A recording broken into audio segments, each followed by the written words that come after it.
The views and opinions expressed at Enhanced Down Under are those of the hosts and do not necessarily reflect the official views of the company. Any content provided by our hosts are of their opinion and are not intended to malign any religion, ethnic group, club, organization, company, individual, or anyone or anything.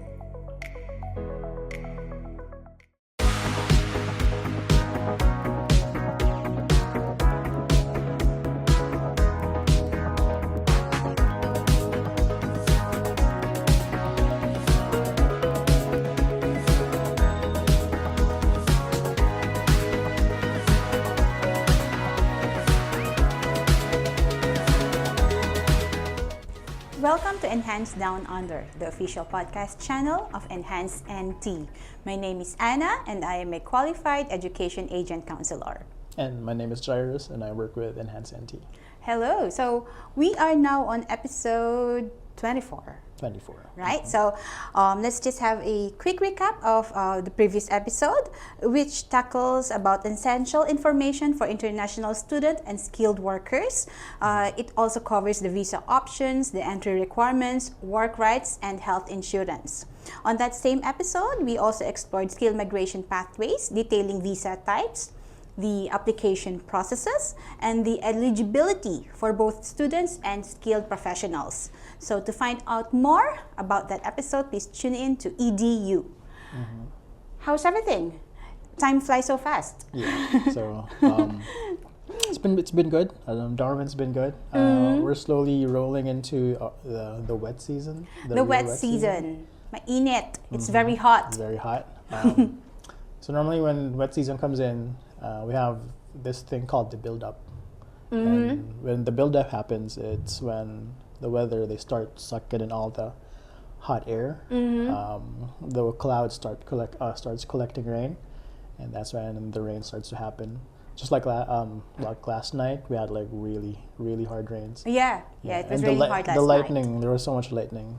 You would think there was a storm, but that's just normal Darwin rains. Mm-hmm. It was around this time when we launched our pioneer episode for EDU, right? So at that time, we still have our registered migration agent, Carol, and we're hoping to have her soon. Yeah.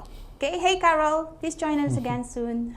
So how's your experience? You mentioned about something this happening that you attended. Oh, so a couple of weeks, I think it happened during the first week of October. The Amerigo Vespucci is, they docked in Darwin at the Darwin. The what again? Amerigo Vespucci. Amerigo Vespucci, yeah, okay. So it's, they dock at the Darwin Harbor. So normally the Darwin Harbor, it's like the main harbor front for majority of vessels here in Darwin for like cruise ships and anything attractions like that. Darwin Harbor is in the wharf? It's near the wharf. It's near the wharf. That's where we held our episode 5, I think. Mm-hmm. Yeah. I don't think you can see it from that episode, but if you walk forward to one of the areas, you would see where the harbor is. All right. So normally, it's part of the border. So if you enter the harbor, you have to show your passport. Oh, okay. If you go through the actual border area itself, it's part of Australian borders. Yeah. So what's on the other side? Water. just water. just the harbor. But if you're alighting a vessel with a cruise ship and everything, normally you have to show a passport because it's part of border control. Yeah, but if you're just like visiting from the convention side, you don't have to. Okay. But the Amerigo Vespucci, they dock there, so it's the Italian Navy ship. It's an Italian training Navy ship for Italy. For some odd reason, they've only docked in Darwin for Australia. So they were doing like a world tour since 2023, I think, to 2025. And one of the harbors they chose for Australia was Darwin. So we were lucky enough to see this like massive training ship for what the Italians use to train their Navy personnel. When I was there, I felt like the whole city was there. It was everyone was there. Everyone was, everyone wanted to know what was going on. I think everyone went there except for me. Yeah, it was a good experience, and the good thing was like after going there, anywhere you went to, like the restaurants, no one was there. It was easy to get like seats in any of the restaurants because everyone was waiting in line. And the thing was, Yeah, we had a really packed weekend for the first week of October. Because not only that, we also had the Indonesian festival All right. at the waterfront. Indonesian festival. Indonesian festival was at Okay. the waterfront too. And then we had like a triathlon race going on too. So the whole waterfront was packed. So see, there's a lot of happenings in Darwin. Yeah. And the school holidays, it's The over school also. holidays. Yeah, it's called the schoolies. Yeah. So the children are back to school. So Yeah. for those who are working part-time, sometimes they drop it off and then Yeah. just focus more on school. All right, so let's proceed to our episode for the day. Episode 24, we will talk about the common reasons for visa refusal. Since, with the stricter visa policies that the Home Affairs have introduced, we are seeing a lot of visa refusals. Oh, Yeah, wow. yeah. Whether it's a That's not temporary good news. entrant or whether for skilled migration, training, tourists, students. The most affected are the student visa applicants. Yeah. So we're seeing a lot of visa refusals, and people are coming to us, and some people have this impression that once they hired a registered migration agent, their application will be like a sure ball, or surely it will be granted. Yeah. We can only minimize the chances of getting your. I am not a registered migration agent. My boss is Carol. Yeah. So we can only registered migration agents like Carol, or an education agent myself, for for international student applicants. We can only minimize the chances of getting your applications refused.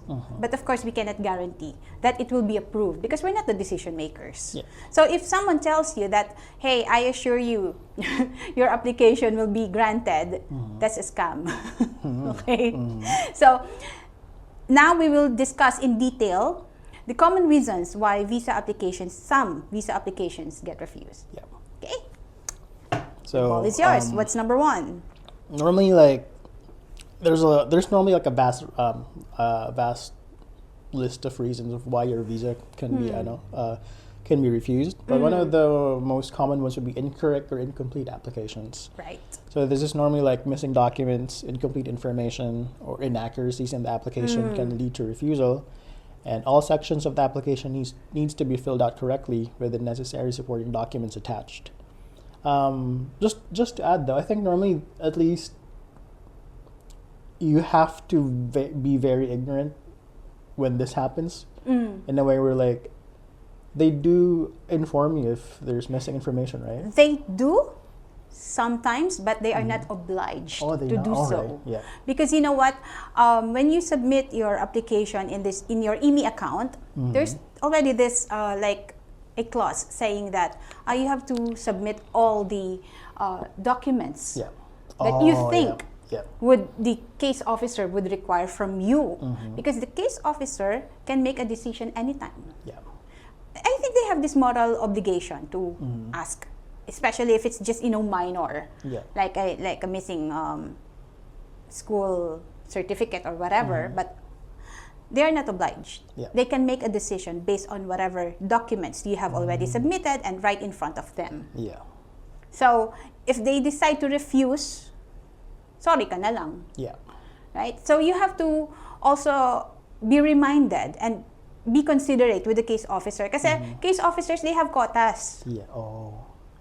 So it takes time. It takes a while for a case officer to communicate again with a visa applicant just to request for, some minor documents. Yeah. So you, as a visa applicant, it is your obligation to ensure that as much as possible, supply them with information. Yeah.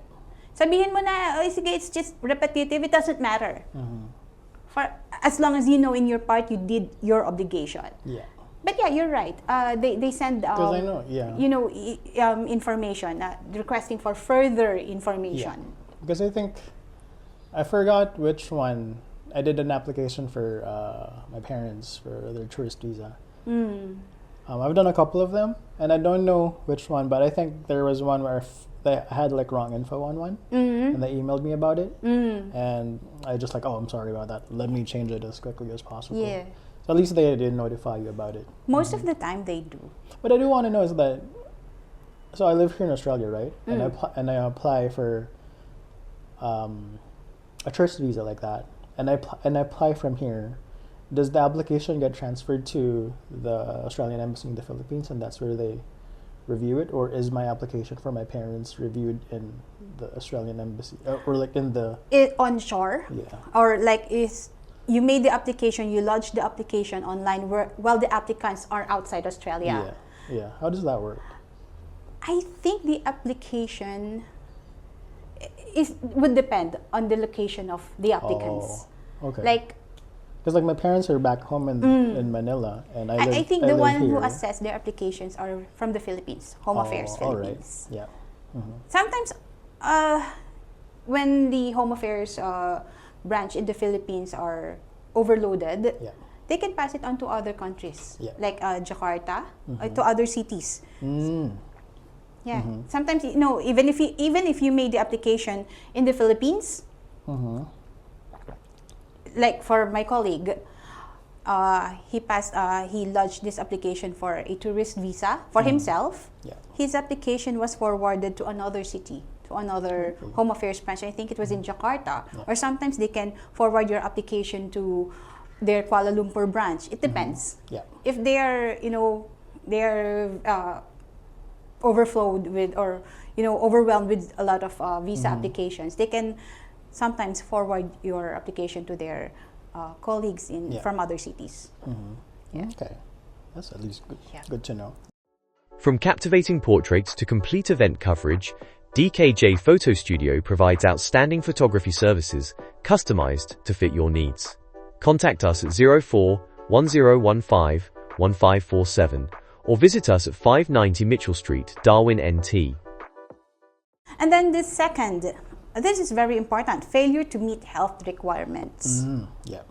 So Australia, they're very meticulous and very strict about health requirements. Yeah. Common case, especially for tropical countries, and cases in tuberculosis. Tuberculosis. So even if you had tuberculosis like when you were young, which was like 15, 20 years ago, pag nag-x-ray ka, it would show scarring eh. Yeah, and Diba? they have something called latent tuberculosis. Latent? Latent. So latent tuberculosis, people who have the tuberculosis, is it a virus? I forgot if tuberculosis is a virus or a bacteria. But it's for people who've had like traces of tuberculosis latent in their systems that are not yet awake. So it's a thing. So if you find that you have latent tuberculosis, some people they take medicines for it to make sure that it's fully gone, because it's not really a danger in itself inherently, but they just want to make sure. Yeah, it could wake up in 10 years, 10 years. So that's another thing that you have to think of if you have it. Yeah. Yeah, and I think you will undergo this process like mucus. They have to get your I forgot the term, but mucosis or whatever. Something like that. I don't think it's that like you will that have to anymore. visit your health professional, accredited health professional, and then sputum. Yeah, and then that takes months to finish. So tuberculosis is just one of the common reasons. So there could be a number of reasons, like depending on the health of the applicant. But bottom line, you have to meet the health requirement. Not all visa applications require health checks, especially if you're just coming here as a tourist. Unless I think you are age 76 and up. That's where I was gonna say. I remember now why Home Affairs emailed me. So I was doing my visa for my parents, right? And I mistakenly put that they were staying here for more than a year. All right. So if you want to stay in Australia for more than a year, you have to undergo health requirements. Yes. And they were not staying here for more than a year. So I had to email them quickly and say, no, they're not staying here for more than a year. Can we please waive the health requirements? And I think they emailed me back after 2 weeks, 3 weeks that, okay, it's all good. It's waived. Yep. Yeah. They're not staying here for more than a year. Yeah. So some visa applications they do not require, especially depending on the length of your stay in Australia, and if you are entering a healthcare or a hospital environment. Yeah. If you declare in your application that yes, you will, then I think you will be required to have your health check. Health check. Yeah.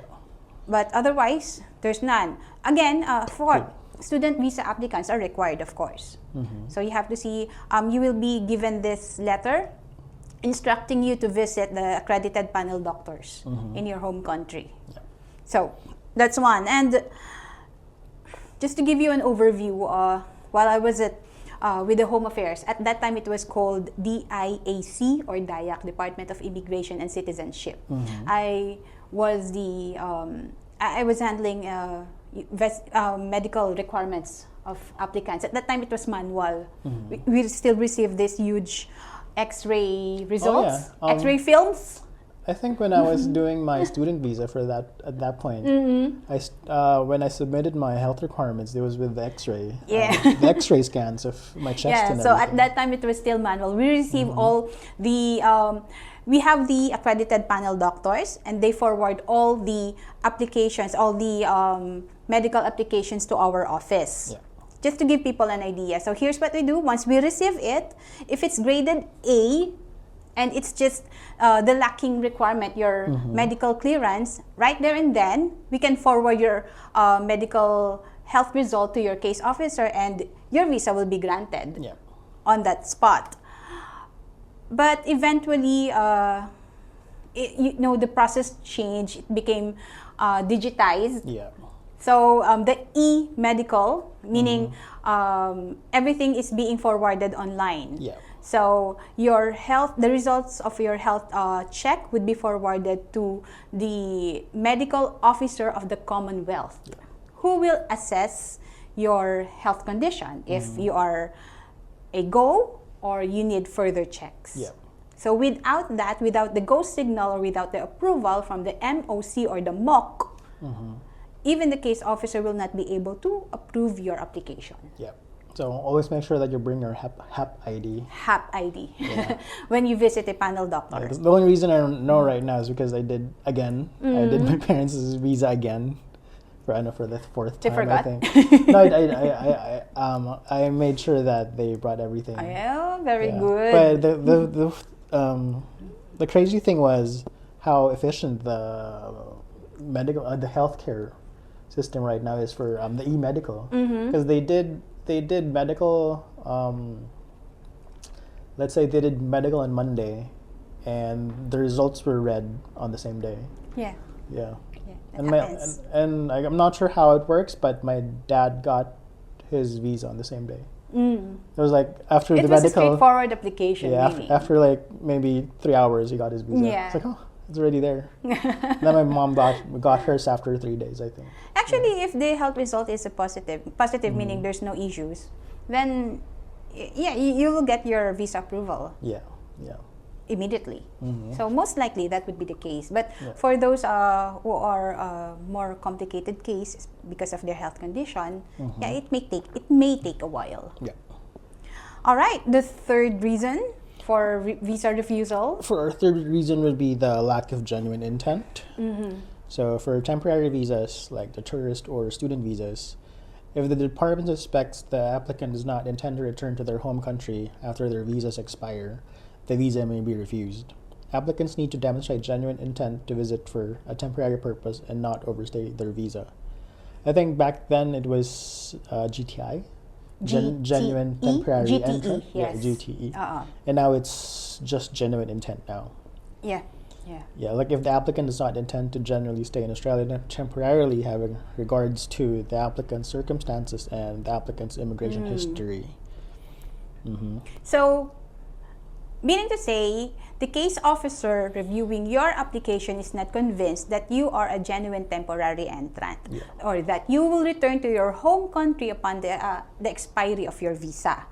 This applies to tourist visa, student visa, 407 training visa, and all other temporary entry visas.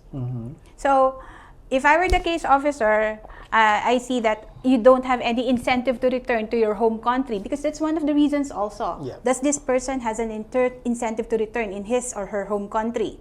I think that's why sometimes they ask for like ties to your country. Yes. Yes, when we say incentive to return, in Tagalog, may babalikan ka ba sa bansa mo? Like if you have a family. Would there be any reason for you to go back to your country, to your home country after the expiration of your visa? Yeah. Like, what can constitute the incentive to return? That could be your family. If you are married, your husband, your children. Yeah. You have your business. Yeah, business, properties under your name. Yeah. Yung mga ganon. But sometimes, you know, this is what I've noticed. Lately, husband, immediate families, case officers no longer consider them as incentive to return. Yeah. Very interesting that I saw this visa refusal saying that this case officer said, I acknowledge that in the application, person blah blah did not include his wife and children who are in the Philippines or who are in his home country. Yeah. However, once the visa is approved, it would be easier for his family to apply for a subsequent entry. Yeah. So now they are already considering the possibility of your family applying for a subsequent entry after your visa gets approved. So dati it's not allowed. Yeah. Parang you can actually not really make a complaint, but you could say that I don't think that's lawful, that you would make an assumption that my family would eventually apply for a subsequent entry visa. Yeah. But now, I see it more than twice in visa refusal. Yeah. So, it changes. It keeps changing. I feel like they're making it harder and harder now to apply for. Yes, and we cannot blame them because I think the goal is to lessen the migration, and you know they really have to scrutinize all the application because of course they just want to attract quality migrants, quality tourists. Diba? Home Affairs again is protecting their borders. Like I mean, it's a different country, but I remember back in the day, as long as you're single, you're probably not gonna get a U.S. visa. Yes, I know that. I know that. As long as you're single, like if you're just by yourself, even if you have a job and everything, you're not gonna get a U.S. visa. I'll share this story of my former colleague. She used to work at the embassy. Yeah. Very good immigration record. Very good. She's employed. Yeah. You know, she holds this position at the embassy for at least 5 years. Yeah. Good immigration record. She has more than enough funds. Good employment. Yeah, but then when she submitted her application, you know what the consul mentioned to her? You're single. You're just going to, you know, look for a partner in the U.S. So she got refused on the basis of being single. Yeah, that's discrimination. I know a good amount of people that got their U.S. visas denied because they were single. Like with me, I only got lucky that I got mine approved because I was still a student. But I was graduating in 2 months. So I was technically almost unqualified now. Because if I graduated after, and they would say, "Oh, you're not a student anymore," but they didn't know that I was graduating in 1 to 2 months. So to them, I was still a student. Yeah. And he's gonna come back that's for sure. Lucky you. I was lucky about it. And of course, also, the case officer would look at your personal circumstances or even the economic circumstance of your country. Yeah. Especially if yung country mo has the risk of getting into war or conflicts with another country. Kasi if you apply for a visa and you get granted, you enter Australia, and then war erupts in your home country, you can apply for a protection visa. Like asylum. Is it political asylum? Yeah, or it can war be. refugee? Kasi refugee or yung protection visa, that's for those who are in fear of being persecuted to their home country because of religion, political reason, yung mga ganon. So imagine, like, if they grant like 2,000 tourist visa or temporary entry visa, and then a war erupts in that country. Tapos those 2,000 people will apply for refugee or protection visa. Still, that's, that can create a dent in the economy of Australia. Yeah. So that's... I think it's Christmas Island. Christmas Island, I think, is our Christmas Island, I heard about that. Yeah. It's our refugee resettlement island. I think I forgot the exact term. But if you have any refugees or political asylum seekers, they normally go there. and wait for their papers to get processed before they get moved. Because I don't think we take official refugees, right? Like we're just like a housing area before they get moved to a different country. If I remember correctly. I think so. So they will only be qualified to apply for a refugee visa or protection visa if they arrived in Australia legally. Yeah. Or using like they are a legal entrant. Yeah. And then, there's this fear of being persecuted back to their home country. Yeah. So, yun yung mga basic qualifications for them to be eligible for protection visa. So, another reason is the lack of genuine intent. So, this applies to all temporary visas, especially for student visas. Diba? Kasi the usual dyan, parang, are you a genuine student? Yeah. Do you intend to study in Australia, or you're just using this visa to gain employment? Yeah. Or like some people, they take a student visa, but then they almost never go to class. They just work. They just work. They just work. They do Uber. I think I've seen some people like that back in my day. Whether you're hosting a special event in our function hall, holding meetings or workshops in our multi-purpose room, bringing your ideas in our shared workspace, or capturing memories in our professional photo studio, we have it all in one place. We'll help turn your vision into reality. Contact us for details, or visit us at 590 Mitchell Street, Darwin, NT. DKJ Studio, your hub for creativity and events. The problem sometimes is, even if you don't go to class as much, they're not going to fail you because they want to make sure that you pass.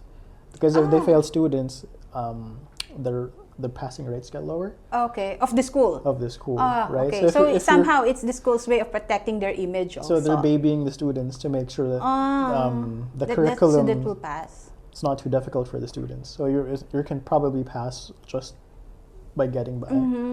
So what happens is some of the students, they just keep working.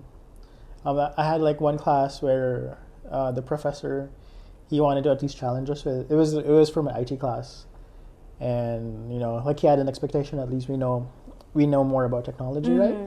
So he wanted to push the course into a different direction, but then the school intervened, the directors intervened and said that you can't do that because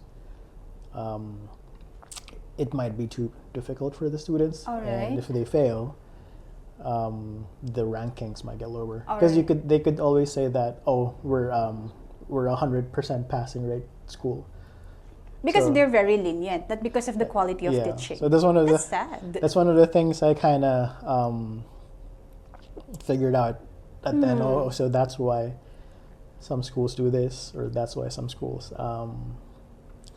baby their students like that. All right, so that's just for student visa applicants only. I've seen this one visa refusal for a 408 applicant. 408 is invited participant. Invited participant stream. There are different streams. I think 3 streams under 408 visa: religion, invited participant, or invited participant is like a community event. So this person got invited to attend a community event. So everything was provided for her by the employer. Invitation, letter of support, the capacity of the employer to support or hold the event. But you know why the visa got refused? The case officer, when the case officer checked the website of the company, there's no indication of events, of any upcoming events mentioned in the invitation letter. Although it was a genuine application, it was a genuine event. They are really planning to hold that event. The only error on the part of the person who invited the applicant was they did not update their website. So again, case officers, they do their research. They can check on your Facebook account, on the website of the company. You mentioned that I work for this company. They're going to check the website of that company. They do due diligence. So if you declare that I am inviting this person for this event, you make sure that at least your social media or your website has information about any upcoming events that you mentioned in the application. Otherwise, if the case officer checks and there's nothing found on your website, there's a greater chance that your application will be refused, even if it's, sponsored. So, that's one. And then, another one, insufficient financial evidence. So, for one of the reasons is insufficient financial evidence, which means money. For many visas, Money. for many visas, especially student and visitor visas, applicants must show that they have enough funds to cover their stay in Australia. Failure to provide sufficient financial proof can lead to refusal. So just like everything, I'm not sure what it's called now, but back then it's called show money. Show money. You had to make sure that you could show that you have enough funds, you have enough financial capacity to fund your stay in Australia as a student or whichever your visa you're applying for. Evidence of financial capacity is the correct term for that. So for students, I think the evidence now requires minimum of 29,000, excluding your tuition fee. So for tourist visa applicants, of course, the case officer would have to see, do you have enough money, do you have enough funds to support your travel? Or if you are being sponsored, does the sponsor has the capacity to support you when, at least if the sponsor must at least be employed. And how much is, the salary? They'll look into that. They will scrutinize the application. And I think now it can't just be like a fresh bank account.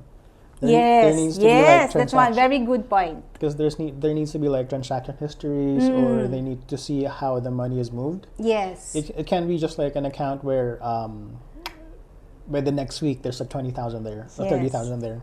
That doesn't show us genuine financial capacity. It could be like for someone could have just lent you like 30,000 and then bulk deposit. And pulled it out after. There should be like what do you call this?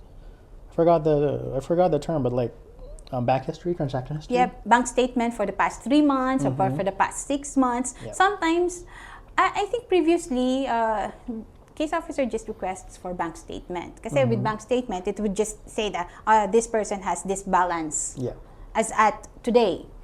But now, of course, they require, which makes sense. They require transaction history for the past 2-3 months, even up to 6 months. I mean, I understand. I get why. Because there was one time when I was a student, I knew someone where the story was like third hand. It wasn't directly at me. It wasn't directly told at me.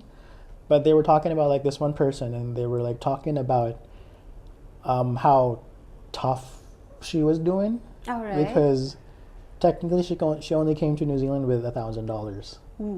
And if that money runs out, she has nothing left. So I was like, how did that happen? I mean, don't you have to show like financial capacities? Right. But I'm guessing there are ways to circumvent that. I'm guessing, or other people have other ways to go around the whole thing. But there are cases where sometimes you hear people with just like $1,000 in their pocket. And then if they don't find a job within that time span, they have nothing left. So I can see why the government or Home Affairs, they try to make sure that you can support yourself if you go to a different country. Because if that happens, they can't really just let you by. But then you're also using resources for the country that you will be a burden to your visiting country. So another one of the reasons, especially for students and for the skilled migrants, failure to meet English language requirements. So IELTS or PTE. For students, even for those, it increased now, the IELTS or the PTE requirements, 6, I think. Even if you are, for vocational education training courses, a minimum of 6. So if you fail to meet that, then sorry, your application will be refused. For skilled migrants, for those applying for 8-2 or even for PR, I think it depends on the position or your occupation. Sometimes they require just 5. For PR, I think 6. I think mine was 6. 6 was the I think requirement. so. But if you get higher, you get more points. Of course. Yeah, for the points-based system, right?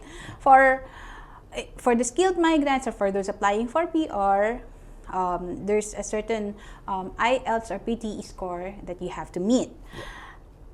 That can be sort of waived if your employer is willing to enter into a labor agreement. Oh, okay. Company-specific labor agreement. That's very technical. But yeah, just to give you all an idea, that requirement can be waived, even the age. If the company will request for a concession.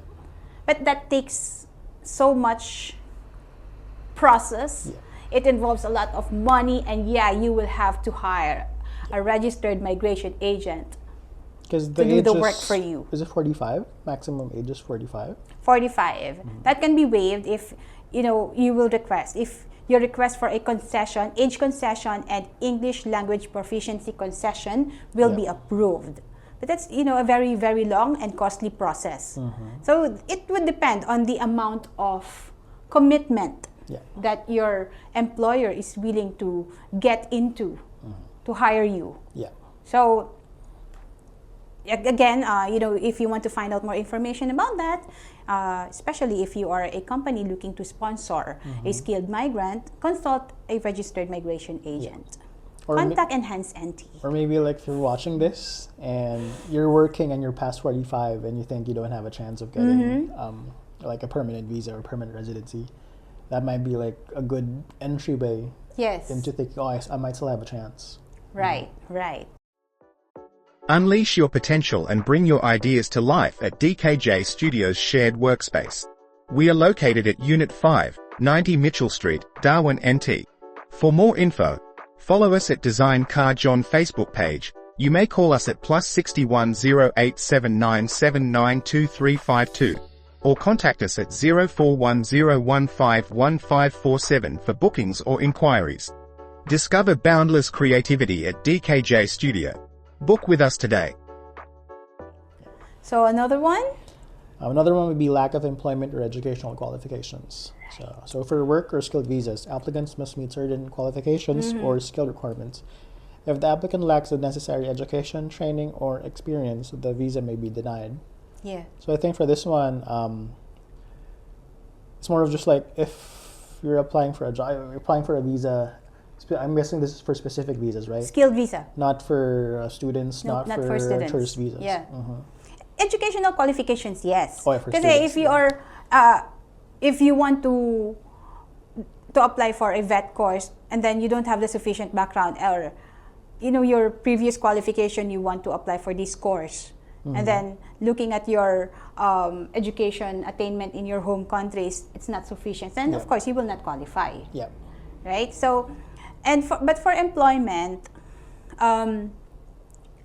years of experience, there's a certain number of years of experience from your home country or from overseas and in Australia. So I think in Australia, they require minimum of 1 year work experience. So plus an Australian education certificate or equivalent. So if example, you're applying for a chef, you're applying for a 482 visa, you are a chef. So you will be asked to submit evidences of your certificate, at least certificate for kitchen management. And then the case officer has to see that you have relevant work experience. Okay, so to be able to qualify. All right, so again, what's next? Another one would be previous visa refusals or cancellations. Applicants who had previous visas refused or canceled, especially if they violated visa conditions or overstayed, may face difficulty obtaining another visa. I think for this one, you kind of get like red flagged, right? So every time you come up in the system, there's an alert who's like, oh yeah, this person. There's previous refusal. It also counts your immigration history. And they ask you in the application form if you've been refused before or previous if you've visa overstayed. Refusal. Or have you overstayed your visa?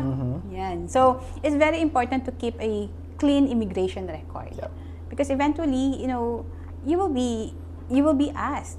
It will count on your application if you want to, extend your stay or make a new application to stay in Australia. Then another reason is not meeting the specific visa criteria.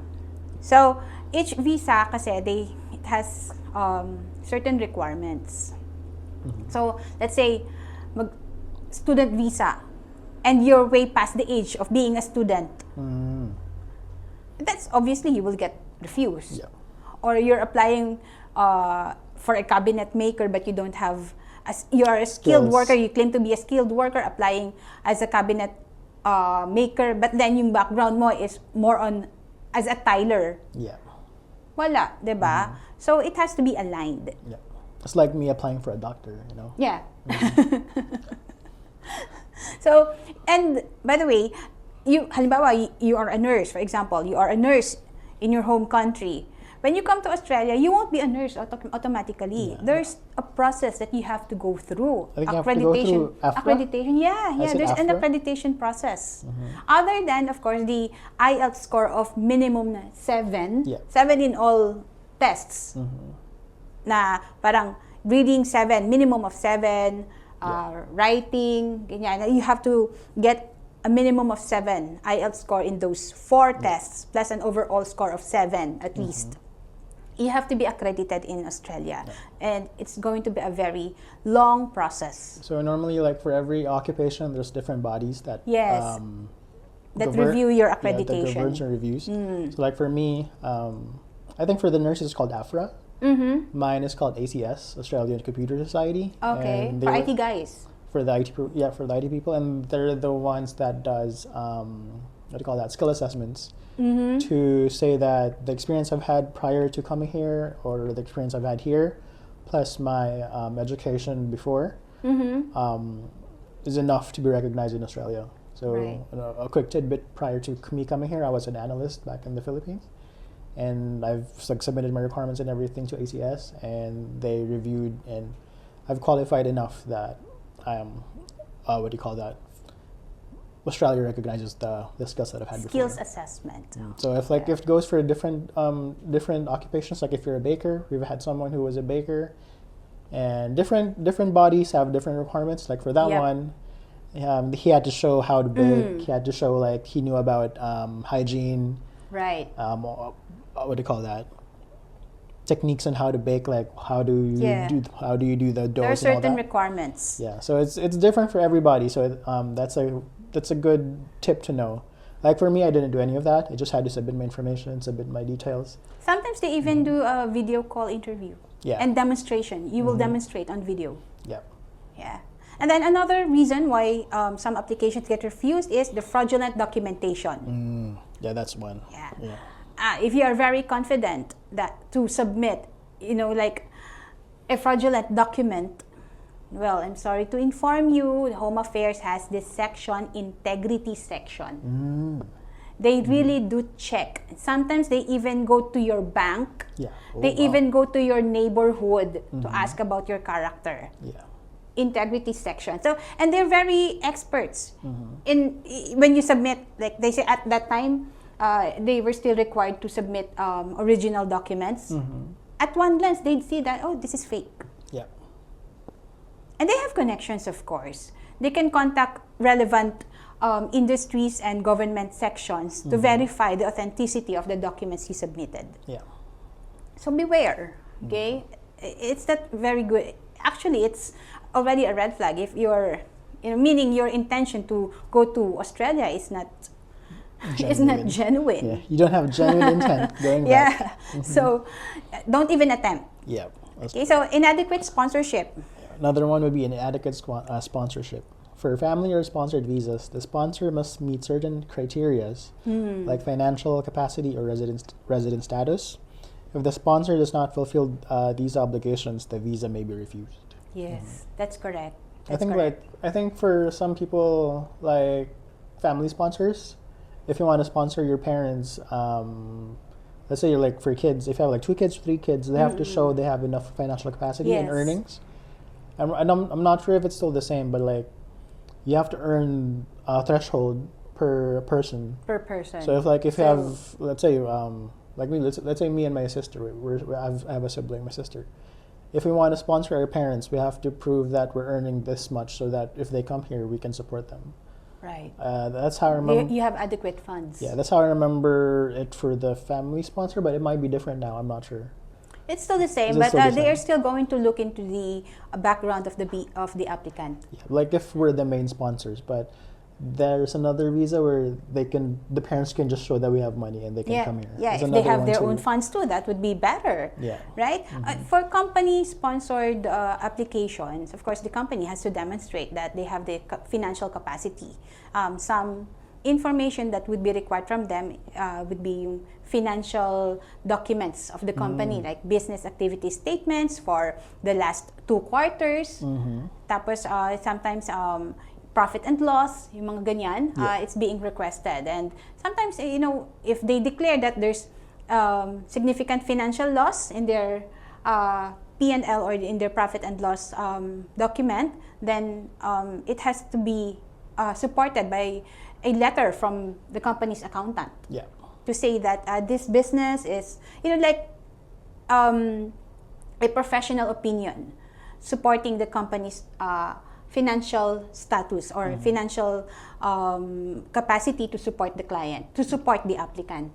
So that can be very technical. Again, these were all discussed with our registered migration agent before we discussed this with you guys. Yeah. So it's always best to seek a professional advice. Seek help. Yeah. And then another common. Now this is very sad if you fail this. Oh yeah. So another one for the commons is failure to meet timeframes or deadlines. So missing deadlines for submitting additional information or documents requested by the Department of Home Affairs can result in refusal. So you have to make sure that you check your emails. Yes. Because normally they email you. You have to make sure that you've inputted like the proper email account.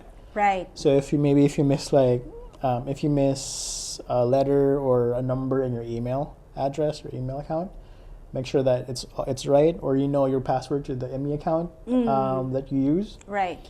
Because they're gonna because if they don't email you, there's like message. There's a message function, in your email account. Yeah, that says like, oh yeah, you need to submit this, or you need to go for a health checkup, or you're missing this document. So that's one of the things I can think of at the moment. Yeah, it happened to me when I submitted a visa application for my son.